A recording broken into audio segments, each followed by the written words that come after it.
Bonjour aux lecteurs de notre chaîne YouTube et aux membres des forums de rcmac.com et rcmacvintage.com. Alors on se retrouve pour le numéro 13 de la visite de mon petit musée virtuel. Enfin pas virtuel, non, celui-là il est vraiment réel. Le virtuel il est sur RCMag Vintage. Et donc le but c'est de vous faire découvrir en fin de compte l'histoire de la voiture RC et les diverses évolutions techniques qu'il y a pu avoir dans le temps, souvent qui étaient assez originales. Et là, alors là, on voit des PB, hein, parce que là, c'est en fin de compte les étagères, hein, où il y a toutes les voitures. Mais on va continuer sur la marque SG. Alors, la vidéo précédente, on avait fini avec les Columbia. Là, on va voir avec les versions MK2. Alors ici, j'ai deux versions de MK2. Enfin, je pense que c'est des MK2, parce que celle-là, j'ai un petit doute. Parce que c'est une version à cheval entre la Columbia, l'IS4 en fin de compte, et la MK2. On peut voir hein, le train avant, notamment, qui est assez différent de celui-là, hein, celui-là qui a des Reos. Voilà, enfin, il y a plein de pièces qui sont un peu différentes. Là, on retrouve même l'époxy de la même couleur que sur les IS4. Voilà, on peut voir l'amortisseur. Celle-là, il y a un amortisseur unique ici. Voilà, tandis que là, c'est toujours unique, mais il y a un corps de chaque côté hein, et une tige en commun. C'est la même chose à l'arrière. Tandis que celui-là, il y a un seul corps. Enfin, il y a pas mal de différences. Alors, si vous avez suivi donc la vidéo précédente, hein, où je vous présentais l'IS4, ça, donc la MK2, c'est l'évolution. Donc, on retrouve notamment le palier qui est en plastique qui devient en aluminium. On a une transmission par courroie crantée, l'autre c'était par chaîne. Voilà, il y a pas mal quand même de différences. Il y a ce croisillon en plus. Enfin, il y a pas mal de choses qui ont changé. Alors, sur cette version, je pense que ça doit être une véritable MK2, ça j'en suis quasiment sûr. On retrouve notamment le fameux sauve-cerveau sur roulement, voilà, donc qui est guidé par un roulement en bas et en haut, et qu'on avait retrouvé sur une des IS4 que je vous ai présenté dans la vidéo d'avant. Qu'est-ce qu'on a là? Le châssis, là c'était en époxy, là maintenant c'est un châssis qui est entièrement en alu, doublé par un pod à l'arrière. Sur celle-ci, c'est la même chose. Voilà, les châssis par contre sont identiques. Après, je vous dis, c'est juste une évolution. Il y a eu énormément de versions. Hein. Quand cette voiture est sortie, c'était vraiment la voiture de compétition qui était utilisée énormément en piste 1/8. Et il y avait beaucoup de bidouilles. Il y avait des magasins, notamment comme Monaco Model, qui faisaient pas mal de pièces pour cette voiture. Donc c'est vrai qu'il n'y en avait pas une qui se ressemblait, c'était assez divers. Et là, on peut voir sur celle-là, c'est un peu particulier. Plutôt sur celle-là. Voilà. La platine, elle est montée à l'envers, vous voyez, par rapport à celle-ci. C'est parce qu'en fin de compte, à un moment, pour la démonstration, il y avait eu un article dans une revue, je pense dans Auto RCM, où ils avaient essayé un CMB à valve. Donc ça veut dire un peu comme sur les bateaux. Donc la sortie d'échappement était sur l'avant. Donc c'est pour ça que l'échappement, il se retrouvait ici. C'était assez particulier. Alors ça, sur RC Mac Vintage, vous aurez les photos. Hein. J'avais fait la présentation parce que j'ai un moteur comme ça dans ma collection. Et pour faire le montage, il fallait inverser la platine, au minimum, hein, au moins pour faire... voilà. Donc voilà la fameuse MK2. Allez, maintenant, on va passer sur la voiture suivante, qui était la Space, alors qu'il y a eu une carrière quand même moins glorieuse que la MK2. Alors, la SG Space. Alors, la MK2, c'est vrai que j'avais pas trop parlé de la date, mais ça doit être MK2, ça doit être vers 83, 84, à cheval sur ces années-là. Et la Space, alors, je suis pas vraiment dans l'ordre, à vrai dire. J'ai oublié une voiture entre-temps, bon, c'est pas grave. On va faire la Space. La Space, je pense que ça a apparu peut-être 88 dans ces années-là. Alors ça, c'est une voiture qui était quand même moins performante que les SG précédentes, il y a eu pareil énormément de versions. Il y a eu 4.2, 4.4 bien sûr, mais il y a des dispositions au niveau des amortisseurs différentes, des implantations de la platine. Alors à un moment, j'en avais 4 à la maison. Alors c'était pas à moi, c'était Cyril de Modis 34 Il en avait 3 à vendre. Il y en a 2 qui sont partis, qui sont retournés en Italie d'ailleurs, qui étaient assez intéressants parce qu'elles étaient complètement différentes de cette version-là. Alors, cette version qui demande pas mal de travail pour être restaurée, mais c'est une bonne base. Et là, il lui en restait une.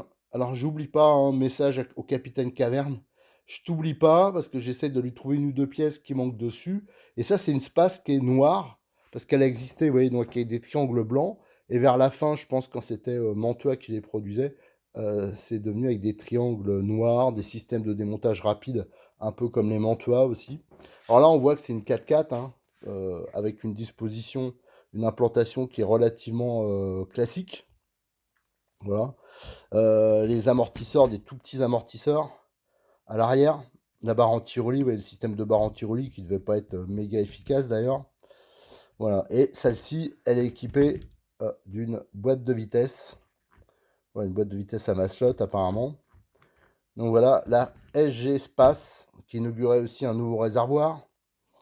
Voilà, bon, c'est pas une voiture qui a une carrière extraordinaire en compétition, mais elle s'est quand même beaucoup vendue, puisqu'il y en a pas mal. Elle n'était pas très chère, voilà, c'était, je pense, la moins chère du marché. Et il y en a pas mal qui faisaient du loisir avec, ou qui faisaient de la compétition sans se ruiner. Alors là, j'avais oublié, avant l'Aspace, il y a eu la MK4. Alors ça, c'est une voiture qu'on peut pas oublier si on est collectionneur, parce que c'est une voiture très originale. Alors SG, suite à la MK2, quand ils ont commencé à sortir les 4 roues motrices, alors ils ont sorti un kit pour passer la MK2 en 4 roues motrices, mais c'était pas tout à fait ça, hein. D'ailleurs, c'est une version qui est assez recherchée par les collectionneurs. Et donc, ils ont dit, bon, on va essayer de faire un truc original. Et ce qu'ils ont fait, c'est la MK4. La MK4 qui était inspirée un peu des tout-terrains, hein, parce qu'à cette époque, ils commençaient aussi à produire des tout-terrains qui étaient très inspirés de la marque Yankee. Et donc, c'était une voiture avec des coupes coniques. Comme vous avez pu voir, hein, en piste, c'est souvent soit des chaînes, soit des courroies. Mais des cardans, c'est beaucoup plus rare. Et donc, on retrouvait un pont à l'avant, un pont à l'arrière, hein, qui ressemblait d'ailleurs pas mal à ceux du Tiger.